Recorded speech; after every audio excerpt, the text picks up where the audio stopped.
Morning one and all.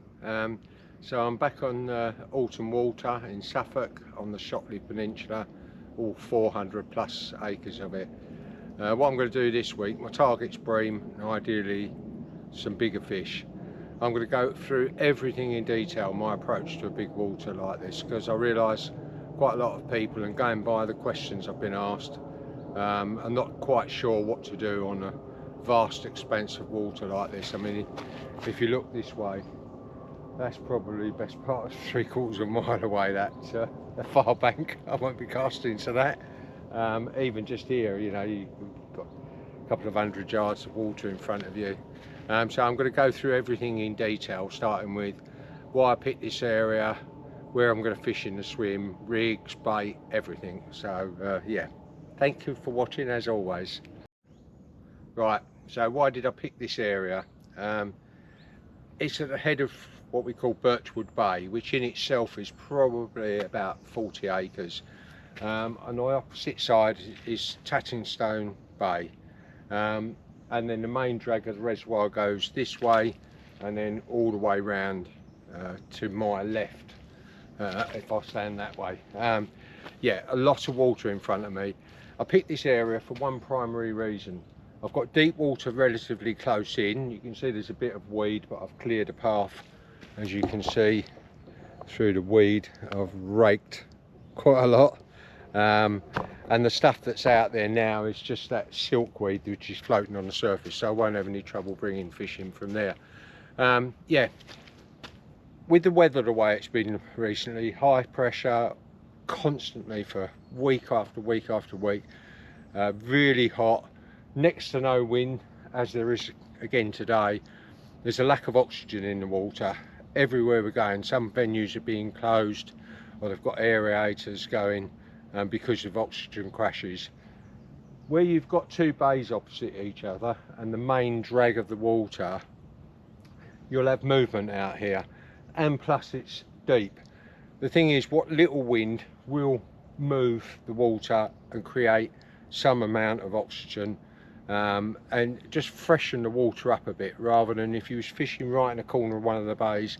It's not going to go stagnant, but it's not going to be as good a quality as out here. So I'm kind of hoping that the fish are going to be not too far away. They were on the opposite bank last week, which I guess is about 400 yards away from me. We did see fish over this side. So what I'm going to do now is go through how I pick where to fish in front of me. I hope that makes sense. Any questions, just ask. Where do I choose to fish in my swim? I know roughly the demographic of the bottom of the water out here, but I like to be eyeball accurate. Within 8 rod lengths I've got about 20 foot of water, and within 16 rods I've got 28 foot of water.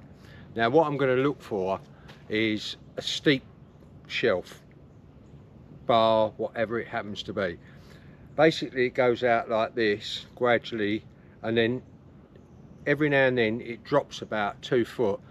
If I can fish just beyond that, it gives the fish some protection. You know, like back in the day when we was fishing a canal, the bream would hug the far bank under the trees at the top of the shelf or at the bottom of the far side shelf. I'm fishing this like a canal. I'm looking for shelves, I'm looking for anything on the bottom. If in the down the shallow end, I'm looking for irrigation channels, and by that I mean this used to be farmland.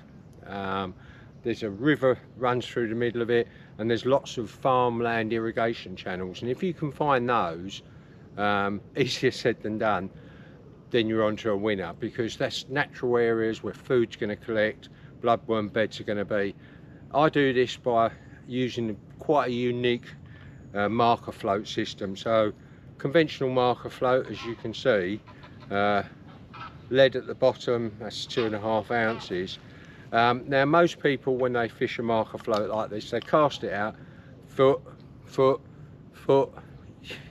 You can't judge a foot each time you peel some line off your reel. Float comes to the top, you go, oh, that's 22 foot. Cast again, oh, that's 23 foot. But where did it go from 22 to 23? So what I do is I put a stopper bead and I'm going to show it on a shallower version of this, exaggerated. If you can see the stopper bead just there, hopefully. So my float comes up like that and it sits like that on the top of the water. I know it's exactly that depth, which is in this case about 2 foot. If I pull it back towards me, it goes like that, I know it's 2 inches deeper. If I pull it back towards me and it disappears, 2 inches shallower rather. If I pull it back towards me and it disappears, then it's deeper. And what I'm looking for is dramatic variation. So if I cast this out, what I'm looking for is the shelf. I know this swim relatively well, but where exactly the shelf is, even though I've got a reasonably good idea, because of the way I am about my fishing, I don't want to leave anything for chances. So I'm going to cast out to about 14 rod lengths. I'm going to set the depth at 24 foot and I'm going to bring it back. And if it's like that in 24 foot, I know it's dead 24 foot. As I bring it back, if it suddenly goes flat like that on the surface, I know I've found a shelf. What I'll do is mark up I'll clip up a couple of foot beyond that, and then I'll keep bringing it back to find exactly where the bottom of the reservoir, lake, whatever it happens to be, goes like that and then drops away, because where I want to fish is there. And I know, you know, I'm fishing 14 rod lengths out, which is what, 56 yards. The fish shouldn't be spooked at that sort of distance, and invariably they're not, but that just adds added protection. And if you're on a gravel area and it's pea shingle gravel going all the way out, believe me, them fish are hearing every time you move and put your feet down. When I used to fish Hemmingford Grey, I used to have a bit of carpet in front of me when I used to fish the gravelly areas, because I knew that if I was banging about on a bank, even just moving normally, them fish are hearing it, and rather than being 50 yards out, they're 100 yards out because they've got spooked. When you've got a shelf like that, it dulls the sound and gives the fish some natural protection. The other aspect of fishing at the bottom of a shelf like that is, this is a big predator water, and these bream in here have grown up, as has everything except for the stock carp maybe, being scared of the pike, being scared of being eaten, and that's in their psyche. So they're going to look for, you know, like the tench will sit under the trees against the edge of the weed. The carp invariably in here follow the bream around because of safety in numbers, as I've talked about this before. The carp can swim a lot faster, and if, you know, a 30-pound carp not going to get eaten by a pike, it's not even going to get attacked by a pike, I doubt it, but it's in their psyche, and they think, swim around with a bream. Firstly, the bream know where the food is, and secondly, if a pike does move in, start to try chomping bits out of 8-10 pound bream, carp's on his pike and the bream become cannon fodder. And that's just the way, like I say in my book, fish know two things: safe and danger. If you make them feel safe, you're going to catch them. And by looking for those variations on the bottom and those shelves, those channels, the old riverbed, like last week I was fishing just into the old lake bed, and it literally went out flat, flat, flat, flat, flat, and then dropped away about 2.5 foot, and I was fishing just at the bottom of that, and it drops 2.5 foot over the space of about 3 or 4 foot. So it's quite a sharp gradient, and that's a lot of protection for them fish. I hope that makes sense, but as I've said, anything I talk about, please ask questions if you're unsure or I haven't made it clear enough. Cheers, guys.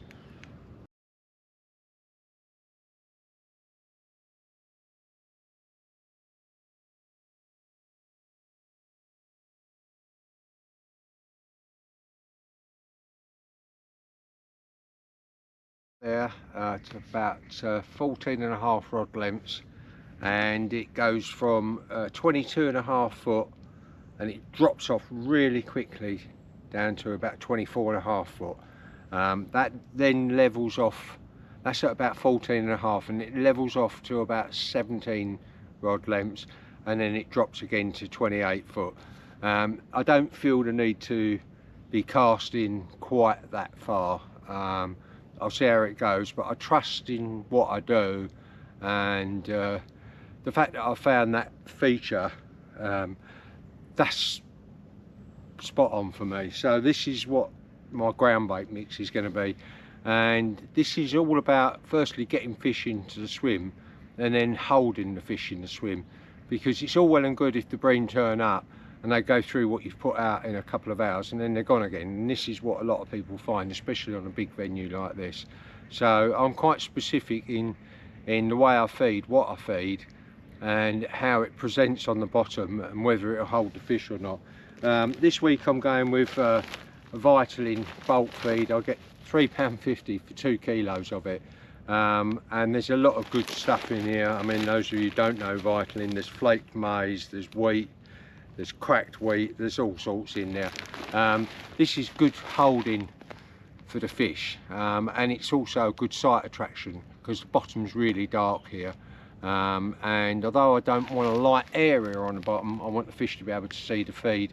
If the shoal's passing, trust me, they'll home in on it. So I'm going to put in about, that's 2 kilo bag there, and I'm going to put in about 3/4 of a kilo of that. So there's a good amount of that. And one thing I will say is make sure your bait, your bucket that you're mixing your ground bait up in is clean. Don't allow any residues of last week's ground bait to be in there when you're mixing your expensive, fresh, lovely smelling ground bait with last week's, especially in these temperatures. It'll be rancid, and trust me, it'll make a difference. I certainly think it does. So the next thing that's going to go in, and this is about holding the fish for a longer period of time and getting them grazing. I've got some micro pellet, which I love, £3.50 for a kilo. Tiny little things. I don't know if you can see those. And I'm going to put in a good amount of those. The idea behind the micro pellet is they'll spread out over a largish area once the balls of ground bait get broken up by the bream. And it keeps them grazing and it keeps them there longer.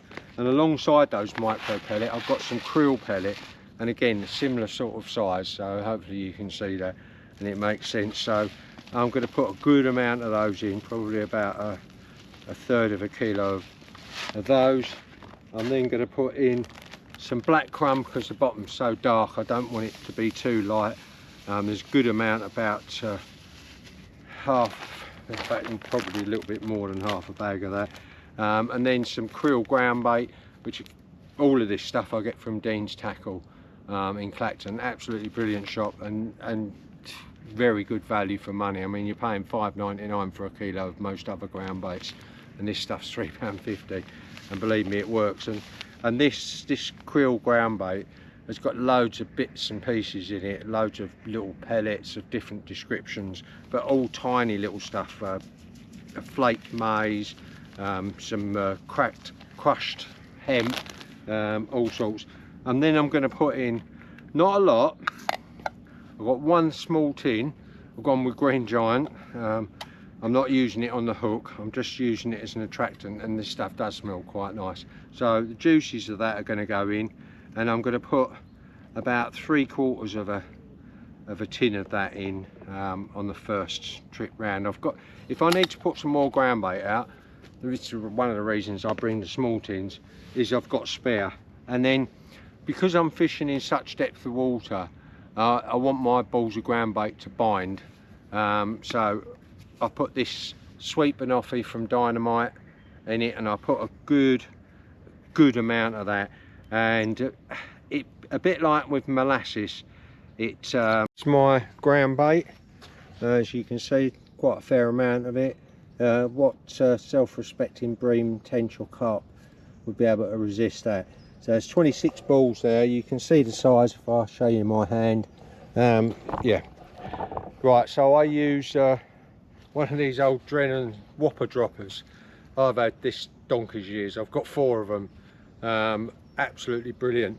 The one thing I will say, before you start catapulting out, warm your elastic up. And I know I've said this before, give it a good 30 seconds of stretching it, because otherwise what happens is you fire your balls of ground bait out and the elastic warms up and the ground bait starts going further and further and further.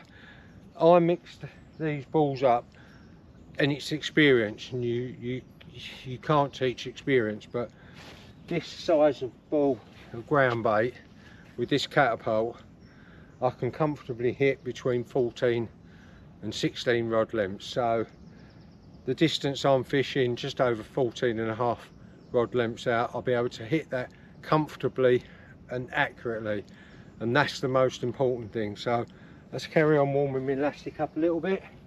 As I say, I do this for about 30 seconds.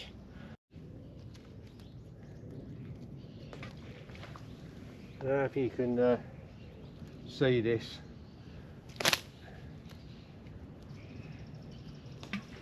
what I want them is in a line spread out in front of me, because I'm going to be fishing 3 rods out there. I don't want them all in one spot, but I don't want them too far that way and too far this way.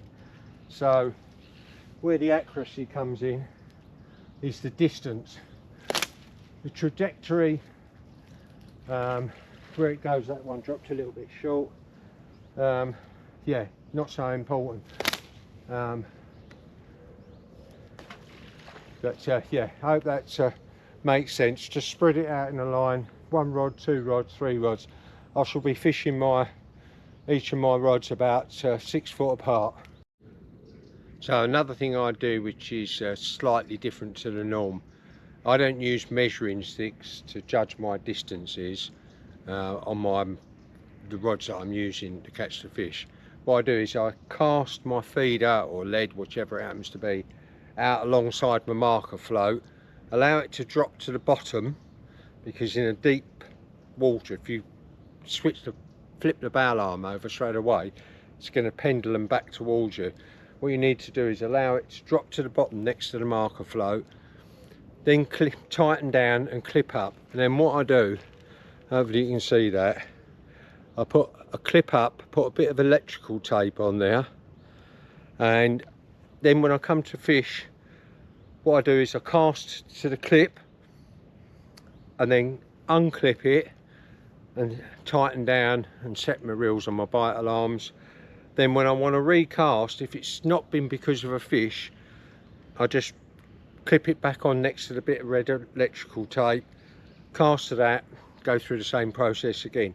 Obviously if I hook a fish, I'm doing it and I'm not clipped up, but it's not difficult, because what I do then is I just cast out away from the swim, get to the marker electrical tape, clip it up, bring it in, recast. I hope that makes sense. It's complicated, but it's actually very straightforward. So cheers guys. So quick mention about my reels. I use the ESP Onyx. I've had these about probably best part of 10 years, and the reason I went for these is it's really quick drag. So you can see that's completely locked. And I turn that and it's almost free running. Little turn, I can control that with my little finger as I'm bringing the fish in, and just loosen it up or tighten it up as and when I need. The other thing I wanted to mention, big thank you to Elmstead Fishing Tackle in Elmstead in Essex. Just paid for the line. They re-spooled all 3 of my reels with 15-pound Gardner GT HD. Love the stuff. It's good for a year, and I fish a lot. If it starts to curl after 8, 9, 10 months, I'll get it redone, but it's a real pain changing the line on your reel. These guys, thank you, they do it for free, so brilliant. And quickly about my rods, a few people have asked. I've gone with a Free Spirit 12-foot CTX 2.5 pound specialist rods. They're 40-ton carbon. Although the carbon's made in Japan, the rods are built in the UK, actually on Mersey Island. Let's support British. Absolutely beautiful action. Brilliant for casting, nice and tippy for casting. Got the power there if I hook a carp or a big tench. Real fun even if I catch a small bream. Real progressive through action. So I can get away with my small hooks and my light hook lengths. You know, I'm fishing 10-pound braided hook length most of the time, to size 10, 12s, even 14 hooks. Sometimes I might go up to an 8. I'm fishing an 8 this week. because of the bait, and I'll go on to my rigs in a bit. Yeah, these rods are so forgiving, and they comfortably cast, if I need to, 20 plus rod lengths on a swim feeder full of ground bait. So yeah, happy days. Right, I'm going to get my ground bait out now. I've gone with 25 balls of ground bait, 26 balls of ground bait to be precise. I'll show you those and show you how I get them out. Right, so these are the rigs I'm going to use. To start off with, I'm usual feeder rig. That's a heavy 40 gram feeder, enough to set any hook. That gets packed with ground bait. There's about 3 inches of movement, hits the stopper bead. The idea behind this, and it sits against the stopper bead with a quick change link in there to change if I need to change my hook length. The idea is that big bream, tench or carp, what I don't want is it to bend down like this, you know, down for the size of its belly or whatever.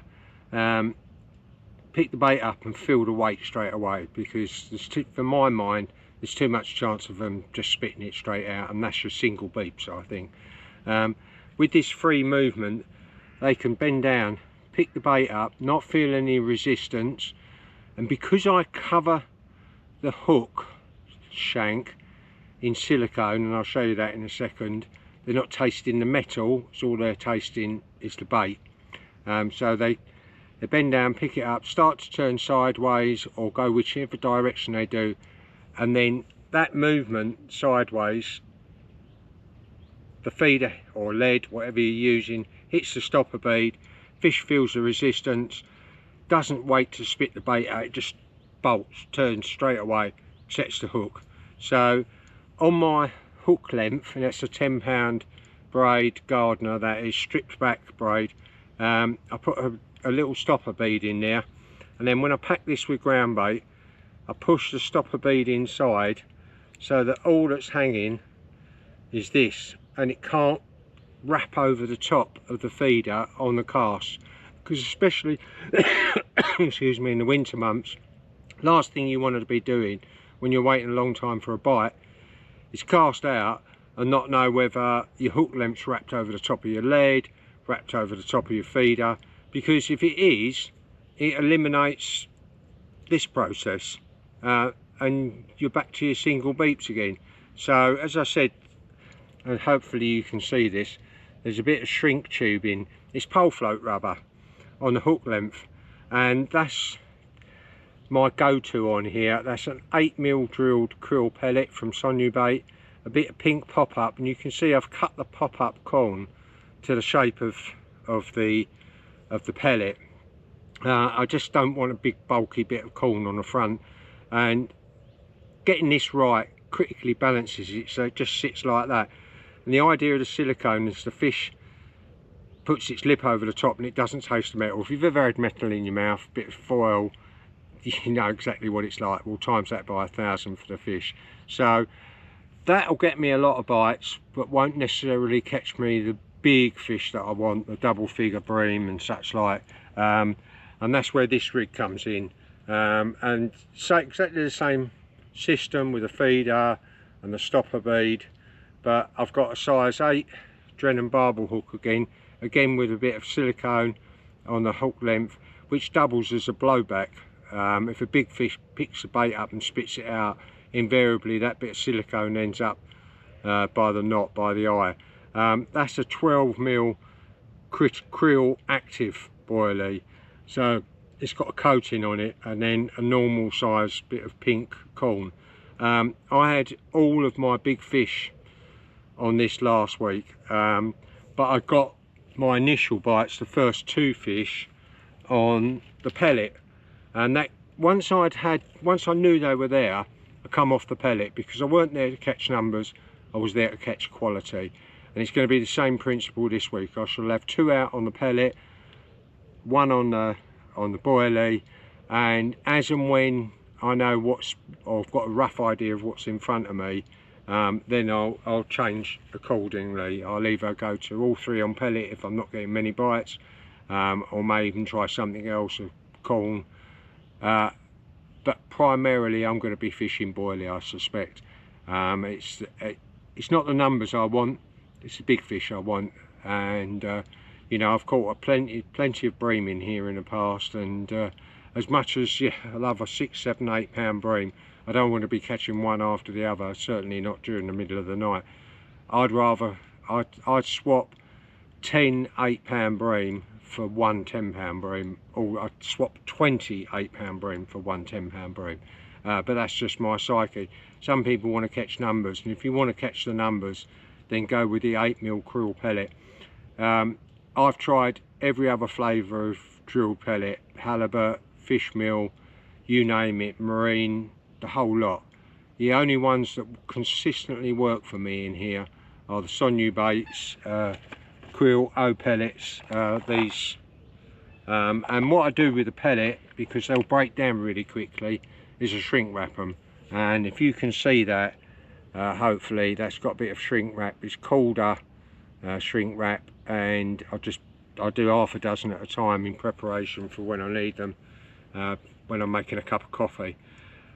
I bring the kettle to the boil, and then pour my coffee out, and then steam, shrink wrap a few pellets. Yeah, and I've got them all in here with my pop-ups all ready to go. And so, you know, you can see I do try fish meal. I've got them there, but it's just not getting me the bites, not the way the O pellets do. Definitely these ones, Sonu baits pellet O's, 2.49. They'll last me 6 months because I'm only using them on the hook. So I hope that makes sense. I'm going to get my rods out now, guys. Cheers. So one thing I want to say about casting, I mentioned earlier, I've got my rods out there 6 foot apart. Even if you're fishing a single rod, where you put your ground bait at distance is no different when you're fishing a feeder than if you're fishing a waggler or a pole. You don't want to be casting 6 foot away from your ground bait. No good casting out on a feeder, even on a windy day, and going, that'll do, that's close enough. No such thing as that's close enough. It's got to be on the money, or you're wasting your time. There's no point. Like I said, if you was fishing a pole close in, put some ground bait out, you wouldn't fish 10 foot away from it, or even 6 foot away from it. You fish on the ground bait. So if you bother to go through the effort of putting all that ground bait out accurately, then make sure you're casting accurately. And sometimes, and Steve Cook, Gaz, Brian, I tell you, I'll cast 3-4 times to make sure it's accurate. I'll just wind it straight back in, recast again. And I learned that from the great Ivan Marks fishing the Welland, fishing across to the bulrushes on the far side. If it dropped a couple of foot short, in it came, recast. And yeah, lucky enough to learn from one of the greatest. So here we go. One thing I want to quickly mention, I talked about my reels earlier. So when I'm fishing, I set my drag relatively loose, so it's a little bit forgiving on the reel. This enables me to get away with lighter hook lengths, so not dissimilar to when you're fishing a pole. You fish light elastic if you're fishing very light hook lengths, and because I'm only on size 10s, 8s at the most, to 10 pound,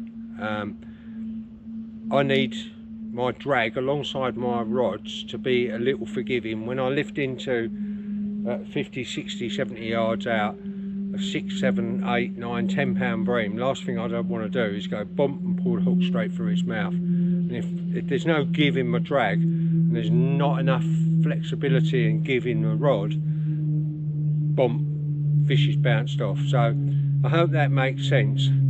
I can tighten it up as and when I need to. I don't have it really loose, I just have it so it's a little bit forgiving when I lift into the fish. And I'm not striking like that, I know some people do.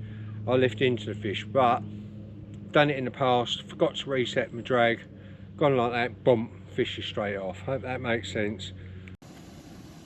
So I mentioned earlier about the colder shrink wrap. I use this stuff,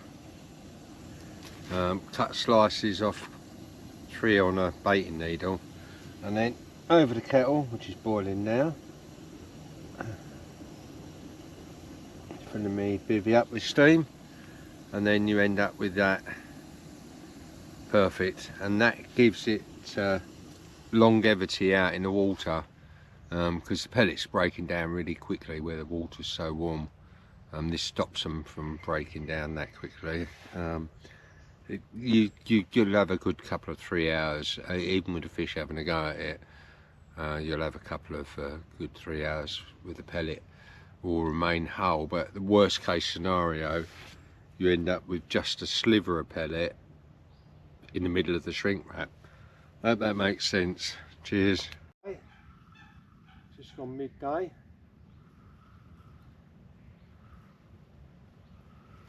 Seems like a good fish, that's for sure.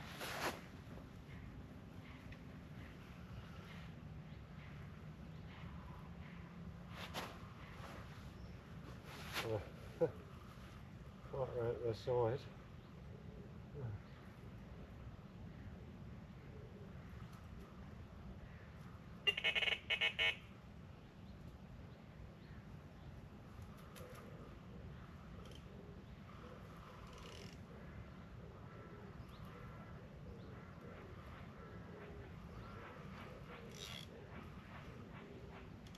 Fish.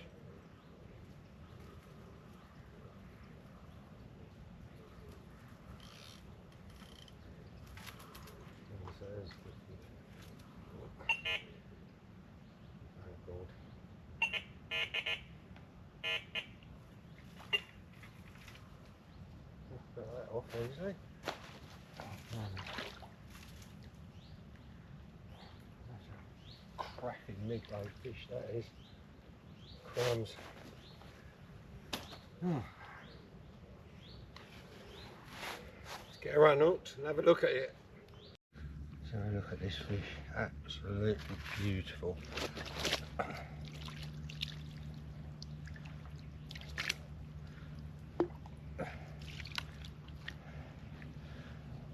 Proper, as I always say this, midday bream. Proper lump that is. That's a lovely fish. There you go. Let's see if I can get another one. Full fish of the session, first one into darkness. Not as big as the others. There you go. Let's get her back. Oh, there, she was the lively one. She was like a good fish, I have to say.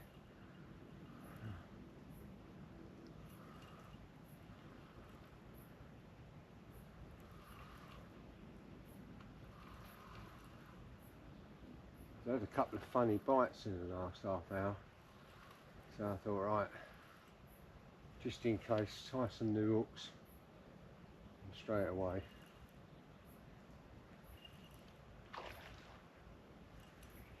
Nailed it. This feels like a good fish, I have to say.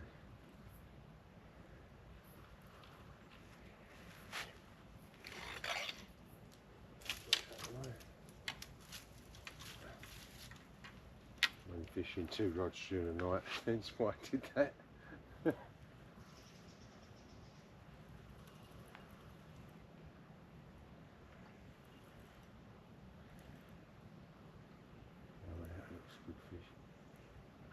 Trying to guide it through this silkweed that's floating on the surface. Crumbs. That is a proper fish. Yeah.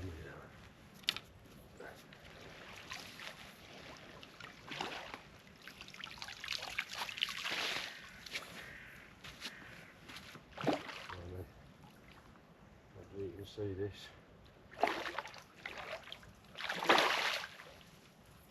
Oh. Just come off. Oh, oh no. Oh well. Number 7, first light. Absolutely beautiful creature.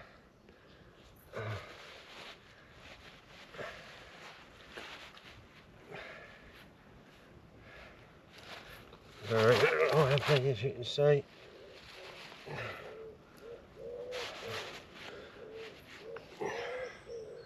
There we go. Two in the space of 5 minutes. Yeah, another lovely autumn bream. Absolutely beautiful. Let's get her back. See if I can get another one. 3 in the space of 10 minutes. This will be fish number 10 if I get it. Good fish, I feel of it. Hopefully you can see my wooden offal.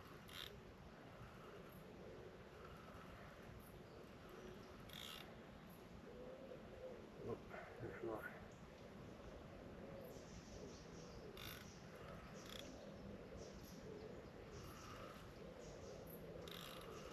Good fish, I need to get out. There she goes, up proper crumbs. That's a lump, that is. Heavens above. Oh my goodness me.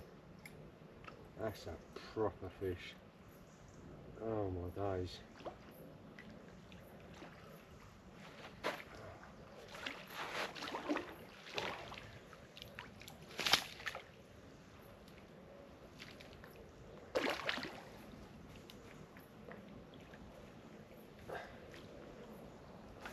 There we go.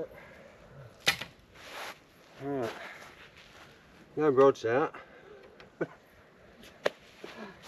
Catching fish. And then a chance to recast. But the previous fish, previous two were bigger than this, but there we go. Get her back, get me rods out, get the kettle on.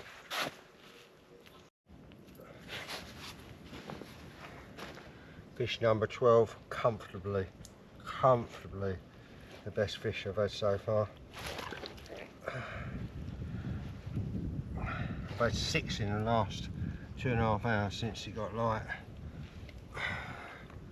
There you go, look at that thing.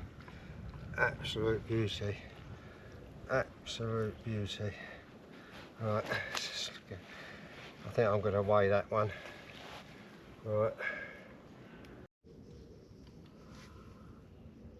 7:30. Fish number 14. Just keep coming. It's funny, you know, during the night, around about 2:30, 3 o'clock, I had a couple of funny bites, and really should have connected with them, and I didn't. So I thought, leave nothing to chance. I changed my hooks on both rigs, and I've stopped catching fish since. Yeah, obviously my hooks weren't sharp enough. This looks like a good fish, you can see it. That's kiting round a lot. You have to bring that through that silkweed that's floating on the surface.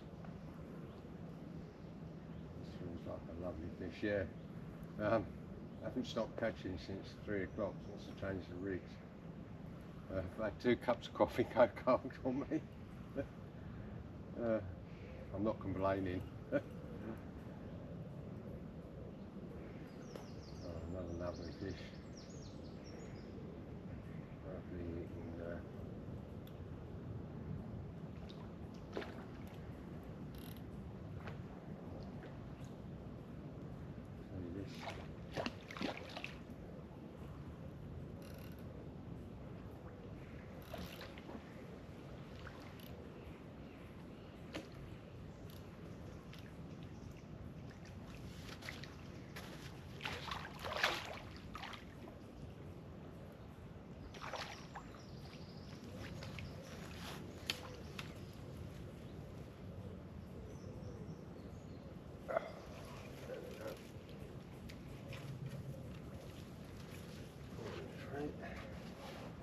Lovely, get her unhooked.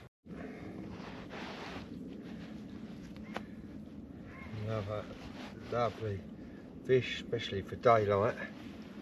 Absolute stomping great bream. There we go. Let's get her back. Try and drink a cup of coffee. Morning. I thought I'd give you a quick update. After 24 hours, madness. I've had 15 bream, but yeah, I've had 9 of them since 3:30, since it got light, and I'm still catching now, getting indications. I've had 3 cups of coffee go cold on me. At one point I was down at 1 rod. No sooner I was casting it, I was getting a bite, and it's not a lot different now. I've just recast, so half expect. I've had a couple of really good fish. One in particular, I won't put the weight on it because sadly it'll bring the trolls out, but let's just say it was a comfortable double. Yeah, lovely fish. I've had most of my fish have been over £9. I've had a couple of smaller ones, but yeah, I think it's even though the sun's out, they're still feeding. I'll be interested to see what happens when the sun actually gets on the spot where I'm actually got my gear. See if they slow down, but I'm kind of hoping not with the depth I'm in, and carry on catching. So I'll show you all the fish at the end of the video. So I hope you've enjoyed this session so far. Speak to you soon as and when I get another one. Bliss of day, bright sunlight, fish number 16. You know, something interesting, I hadn't had any indications for an hour or so, so I thought I'll recast, and within, as is often the case, within a couple of minutes you get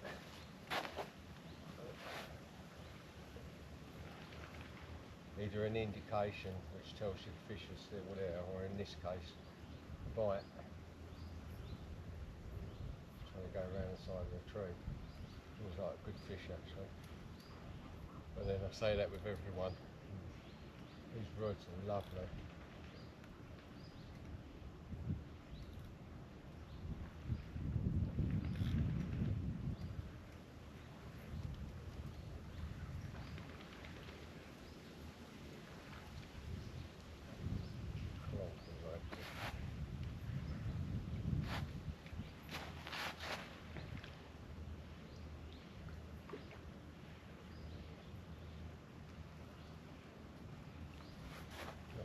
You expect to be catching during the day.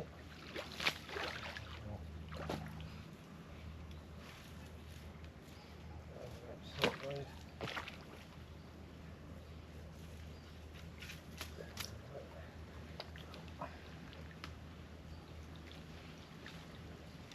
Right.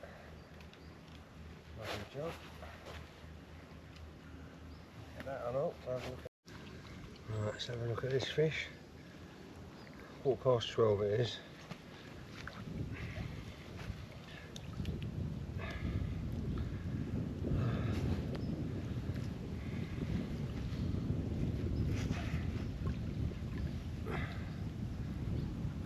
There we go, lovely fish. Alright, thank you very much.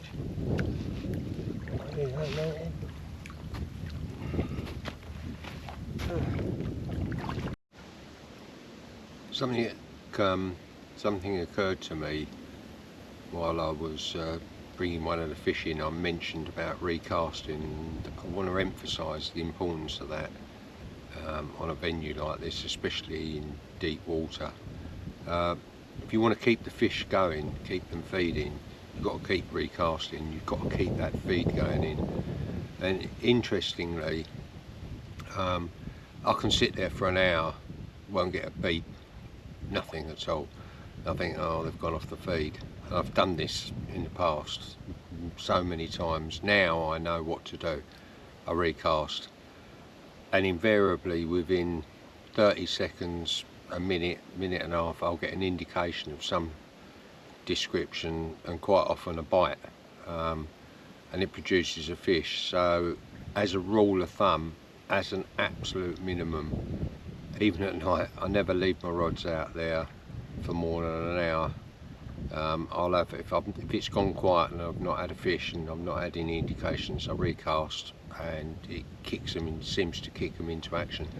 I mentioned it in the book, and it's like dinner bell. They hear that feeder hit the water or sit, go through the water past them if they're sitting a couple of 3 foot off the bottom, and it just stimulates them.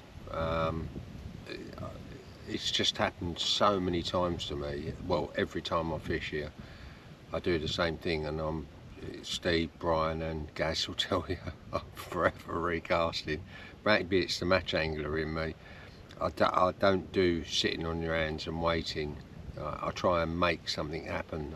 I hope that makes sense, but it's such an important factor. Instantly, I'm up to 17 now, and it's 10 to 1, and it's bright sunlight.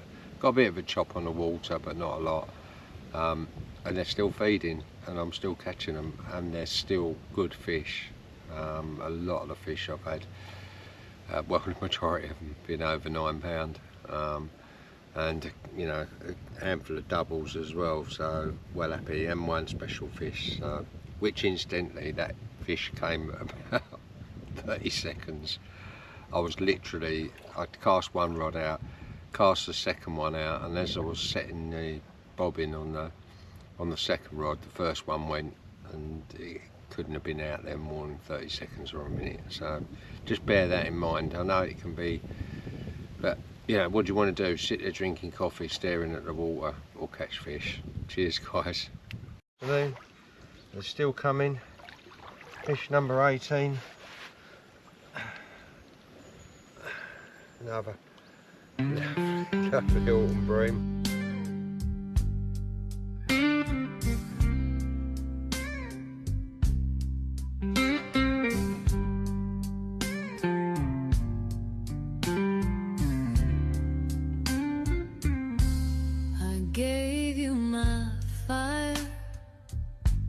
You gave me the cold. Now I'm out here shaking with no handhold. There's no place to fall and nowhere to run. You left me with silence and a love that's undone.